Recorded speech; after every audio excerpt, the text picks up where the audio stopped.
wish when I was in middle school things were as cool as they were in this kid's school. I mean, like, the first day of school, they have people, like, throwing toilet paper and stuff. I mean, like, the best we got was, like, a sociopath and a druggie deucing it out during graduation practice.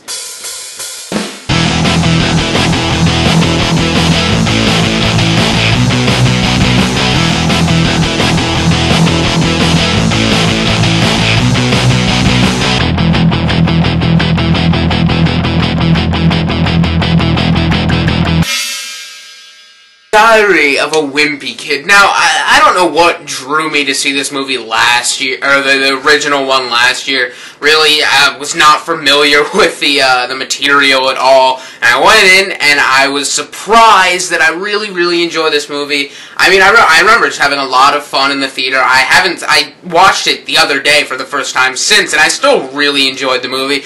Yeah, there are a lot of flaws with it, but I didn't really like any of the footage I saw from this movie going into it, but I was still very excited for some reason. I don't know why. Yet again, it was a pleasant surprise in a really hokey way. It's just a bunch of really goofy fun, and I think a lot of the hokiness is purposely overdone just to get some laughs from the adults, or, you know, I'm not an adult, but like a teen. I think they did a good job because, you know, I think as far as characters are supposed to go, we're supposed to relate with the Rodrick character, the kids are supposed to relate with the younger character, adults can emulate with the parents, and I guess that's what they were trying to go for. There are a lot of big flaws in this movie as well, parts where they run jokes into the ground and then just keeps bringing them up. A lot of times where they make really sporadic little side plots, and they feel like they should have a lot of credence in the movie, or that's how the movie takes them, but it doesn't really feel that way with the audience. I'm happy they changed the setting more towards the home setting, away from the school, because if they did the school again, it would have just been the same rehash jokes. And don't get me wrong, there are a lot of the same jokes played out, almost exactly the same in this movie as in the first movie. It just still really got a nice charm to it, which keeps, there are some genuine moments. I wouldn't say anything like, they don't go too overboard with trying to get, like, emotional and, with these, like, hard-hitting values. I think that's something they improved upon, because it got pretty bad last time, where the point is just like, no kid would ever act like this. They're not 5 years old. They made them seem like a lot younger than they really were. And then this movie, it's the opposite of that. These kids are much older now, but yet they still act really young. Like, I get what they're trying to do with Rowley's character and have him be, like, the safeguard kind of kid who's just, you know, a really goody two-shoes or whatever, but it just comes to the point where it's like, no child of this age would act like that. And what the hell happened to Chloe Moretz's character? She was, like, criminally underused in the first one. Now she's not in this at all. I don't know if her character was just never written to be in the movie, or if she just got too famous after Kick-Ass came out or whatever. But I don't know. I was looking forward to her being in there. But you know, there are a bunch of really good laughs in this movie. Just all around a very enjoyable movie. It's one of the few non-animated kids movies that I don't feel like a pedophile when I'm sitting in the theater. Some of the draw must be some that these teen kids, they read the books when they were younger. I never read the books, but I still enjoy these movies. For all the things I could list for what makes a good movie, this is not a very well-made film. But for some reason, it's just really enjoyable. Some inexplicable reason, I really just adore these movies.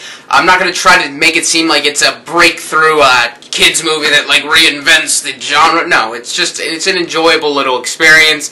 I wouldn't go as far to say that it's not quite as good as the first movie, but I don't know what was going on. There was, like, some dubbing problems with this movie, in dialogue scenes, with Greg. I don't know if maybe his voice was, like, too deep or not deep enough, or I don't know, because it was really off sometimes, just terribly off sync, and it was very obvious. I'm probably gonna get hated on for liking this, but ranting on Sucker Punch. Now, probably someone will probably comment on it. I'm like, dude, you like this movie? You like the kid movie? You don't like Sucker Punch? When you a baby, man, you like the baby movie. Like, what the? Are you retarded or something? You don't even like good movies. You like the little kid movie. You probably are not even like smart and stuff. You can't understand the complexities of Sucker Punch. And you like this movie because it's dumb like you. So yeah, I'll probably get something like that. But I'll give this movie a 7 out of 10.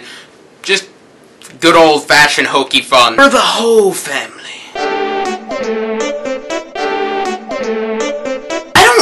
know what was up with this. I don't know if it was written in the books this way.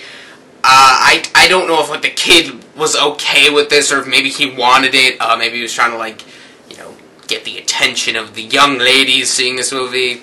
I don't know, but there are way too many revealing shots of this kid's genitalia. There's a scene with him in a Speedo. It didn't even seem like it needed to be in there. There's a scene with him running around for like a solid 10 minutes in these tighty whities, and even a scene where like he like crunches up on a toilet and they're just like busting out. And there's even a scene with him in a spandex unitard, just full like, I've had enough of this kid's crotch for a lifetime and a half. It's just too much young kid balls.